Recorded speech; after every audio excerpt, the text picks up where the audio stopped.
blessings of our barangay. Mabait naman yun.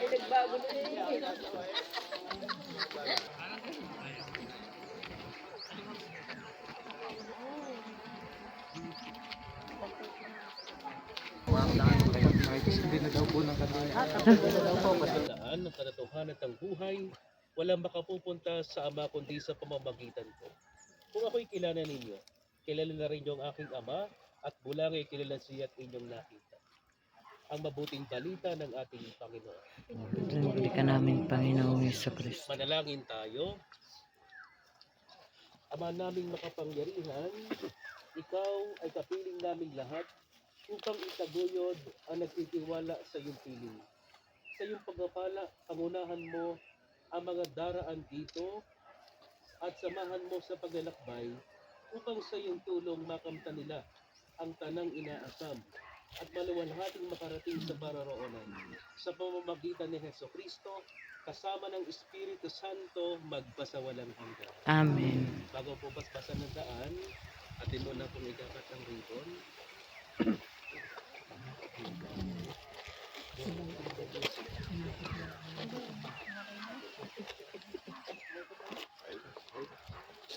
Ay! Kahit yung magpapasla po daan, meron po kasama po ng brother, papunta po doon, at ako po dito sa area. Habang nagbabasbas sa inigdarasal ng Ama namin, Kahit mo. Ay, yung isa na. Yung isa, tanggalin na lang. Huwag na nga. Oo nga. Tanggalin na. Ayun na. Nasa likod. Ano na? Mahaba pala. Hindi ka kanina. May video ako. Nandito to. I-upload sa YouTube. Wala ka dyan. Ha, Ate Sharon? Galing-galing magpa-video. Hindi man nanonood sa video ko sa YouTube. Oo, makalit pa ako nanonood. Nanonood ka ba sa YouTube ko? Facebook. Sa Facebook lang. Mas lagi naman ako may puso. Lagi ako. Uy, malayo pala. Uy, ang gaan ng sapatos ko. Oh, parang wala akong suot. Alin? Nasaan ako? Ito na. Kilala ang may picture. Tawa, Jesse, tawa. Kaway kayo, kaway.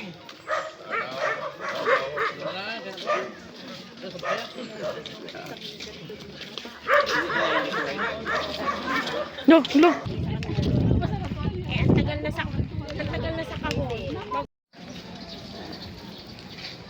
Lipat naman sa ibang kalsada. May lupa. Pero ako.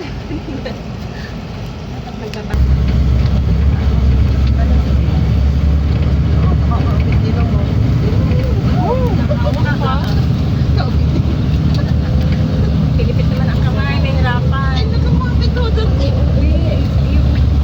Baka nga naman magsumaba.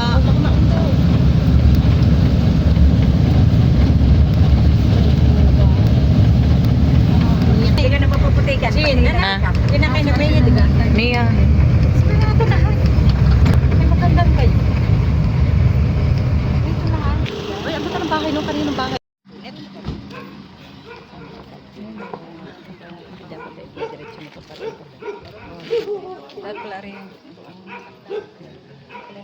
Sobrang liwanag. Lalo pag Nai-imagine ko na kanina. Naku po, nakto. Oo. Kay Evelyn. anak murahan na lang. at sasakyang nag-aabit sa mga tao para magkatipon-tipon ay bawang na ayon sa layunin ng Diyos na nag-aangat sa isawin ang mga pinaglalayo ng mga bundok, ilog at magkakahiwalay ng buhay. Halina manalangin sa Panginoon upang kanyang pasbasan ang mga nagsisigawa at makikinabang sa daan na ito. Subayin niyo ang Panginoon At sumay niya rin po. ang mabuting balita ng Panginoon ayon kay San Juan. Ano po? Sinabi ni Jesus sa kaniyang mga alagad, "Ako ang daan, ang katotohanan ng buhay, walang makapupunta sa Ama kundi sa pamamagitan ko. Kung ako'y kilala ninyo, kilala na rin yung aking Ama at mula ay kilala siya at inyong nakita." Ang mabuting balita ng ating Panginoon. Manalangin tayo.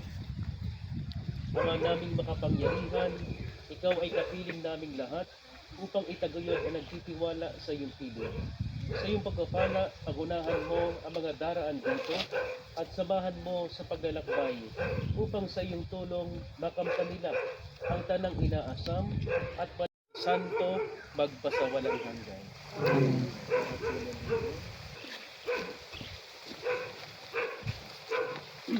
Hello, wala na tayo. Eh, GC, talaga naman hindi na sama. Sasagot ba tayo? Para makapagkawan na sa Lagi na lang taga-video eh.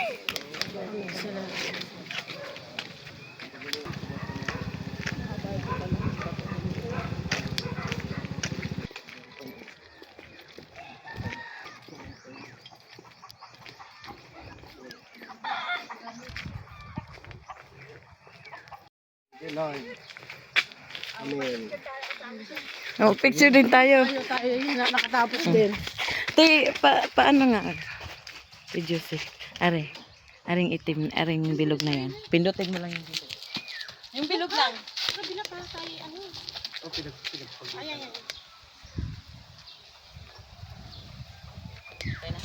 Thank you po. Si Jose hindi sumama sa amin eh.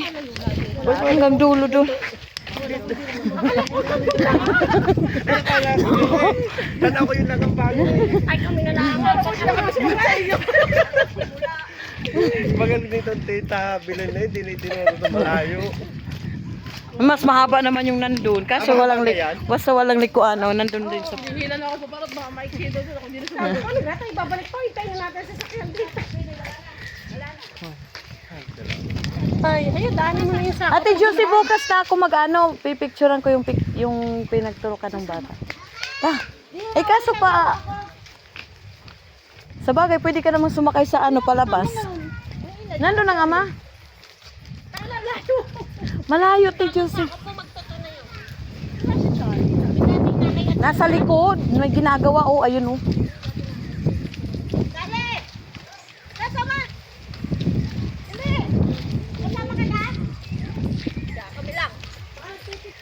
Hindi nyo alam?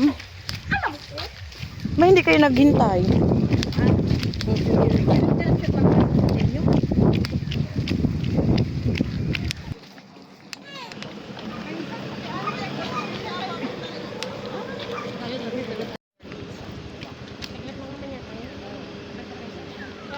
Tatawagan ko na lang kay Jean Siri.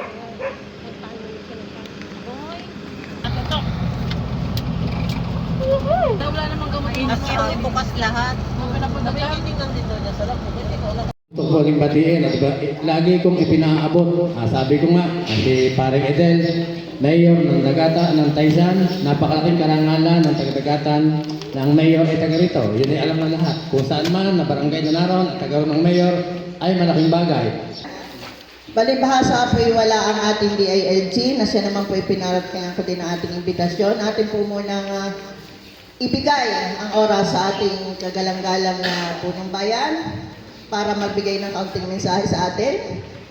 Akin po inanayahan dito sa unas. Kagalang-galang Mayor ng Bayan ng Taysan, Mayor Edelberto T. Abaday.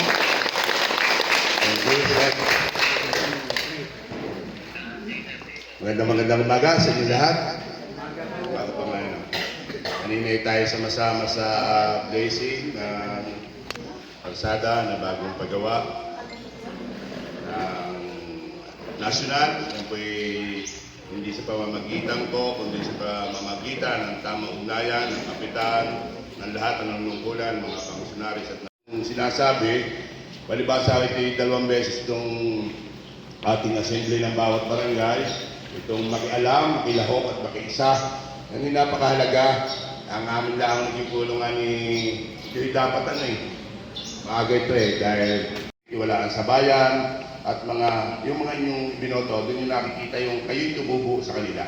Dahil bilang ako'y lingkod bayan, alam naman ninyo ang istorya ko kung paano ako naging mayor, pero medyo nakaka-adjust na naman sa pag-mayor. Pero ang aking pangarap ay sana ay magkaroon tayo ng magandang Taysan. Bagong Pilipinas, bagong Taysan. Pero ito hindi ko kakayanin Sabi ko nga sa mga department heads, ito naman hindi kaya ng mayor kung hindi tayo magsasama-sama.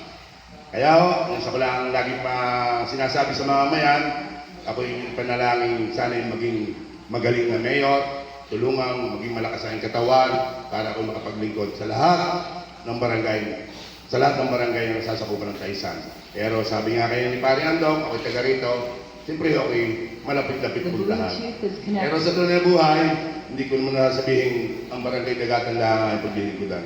Basta ang aking plano sa barangay, sa 20 barangay, yung mai-deliver ko ng tapat na serbisyo sa buong barangay ng Taysan. Dahil pag ang aking inisip na ay barangay Dagatan, ang 11 barangay, magagaling na sa akin. Pero bilang ama ng 20 barangay, ang isang ama, dahil pare-pares sa magulang, kung ang anak ay 20, kailangan may 20 tayong ugali. Dahil iba't iba ho ng ugali ang ating mga anak. Sa lahat ng narito, sa akin ng kapatid, sa pulong anak, sa presidente ng senyo, isang magandang narito. Ako na ay Assembly Day. Isang mapagpalang araw sa ating lahat. Sa ngalan po ng Department of the Interior and Local Government or DILG, ako po ay lubos na nagagala sa pagsasagawa ng makabuluhang pagpupulong na binubuo ng ating mga bagong halal na barangay at SK officials na pinangungunahan ng inyong punong barangay Honorable Orlando Carperes, kasama ang mga iba pang mga barangay officials and functionaries, ang ating mga barangay tanod, lupong tagapamayapa, at iba pa nating mga kasama sa ating pamahalaang barangay na patuloy na nagbibigay ng naaangkop na serbisyo sa ating komunidad. Magandang araw din sa ating municipal officials and representatives na naglaan ng oras para makasama natin at masaksihan ang unang barangay assembly day ng ating barangay, pati na rin ang mga kinatawan buhat sa DILG, MDRRMO, Pambayang Pulis ng Bayan ng Taysan na nandito ngayon upang makibahagi at magbigay ng suporta para sa pagpupulong na ito, most especially nararapat na kilalanin at i-acknowledge ang presensya. May natokhang before 2016-2017 kapitbahay. Dahil po yung mga yan ay continuous pong pinapalo up ng ating badak. Ito pong badak na ito sa pamumuno ni Kapitan ng focal person, yung Sekmado, yan pong mga yan ang kinagagalitan ng mga kaanak niya, ng mga natokhang na yan. Sila po ang kinakagalitan. Bakit 2016 pa, 2017, 2019, ngayon 2023, ay sila ay patuloy pa rin na tinatawag sa barangay, sa bayan for monitoring. Yun po ay part na ating post-tokhang activity. Ano po? Namin last November. So, may mga programa pong nakalaan, dangan nga lang po at nasa proseso pa. Isa nga po diyan naiisip ko, sinabi ko nung session namin na bilang ako sa halina't magtanim, kalimitan na mga gustong humihingi ng mga pananim, pupunta ka ng bayan sa BA. Wow. Ngayon, ako nakipag-usap kay Ma'am Clarice, nasasabihin ko, na sinabi ko, na baka naman maaaring halimbawa ako kukuha sa DA, tapos ako mamahagi sa bawat purok na hindi na kailangan pumunta ron. Para yung sa may mga maliliit na lupa na gusto magtanim ng kaunti na hindi na bumili, di ng ating magawa naman. Kung maliit, depende sa laki ng ating mga lupa. Yun po ay tatrabahuin ko itong mga darating na araw. Ngayon po, sa Po hindi nalalaman ng iba pagka kinakausap namin. Siguro po ang kalat ng iba sinasabi, yan po hindi. Yan po yung kinakausap lang namin, yung kung sino yung tao, kung sino yung pamilya. Yun lamang po, yan po hindi ba. Unang-una po ay nagpapasalamat sa ating masipag na municipal disaster risk reduction. Pauso na solar lights. Sige po, sunod na po tayo kay Prinsihal Bigardo Asis sa kanyang ulat tungkol sa Ways and Means. Ang kapitan, sa ako na kasama sa sanggunian, ang kapitana na laging mga yan din nakaalalay sa amin. At sa inyong lahat, basta hindi ko na isa-isahin kay Konsyal Rico, Konsyal Ed, kami po ay tuwing hapon ay naroon po sa kanto. Kami po ay nagtatraffic doon. Kasama po namin ang mga barangay pulis. At yun lang po ang aking maiulat sa inyo. Sabi nga po ni Consul Rico, kami naman po ay bago pa lamang, pero kami po Kay Pangula, at sa lahat po ng lahat na narito at umaten sa ating assembly. Maraming salamat po at kahit pa paano. Kay Tita Belen at sa buong barangay po, kay Kuya Jake. At kay Pangulo po, lalong-lalo na pag kami nangangailangan ng service. Sa inyong lahat na nag-e-exist po ang Public Information Office ng ating barangay. Ito po ay nito lang naitaguyod at sana po ay suportahan ninyo. Ang lahat po ba na nandirito ay may Facebook account. Lahat po nakakapag-post po ng mga nakakatawang bagay. Ano po?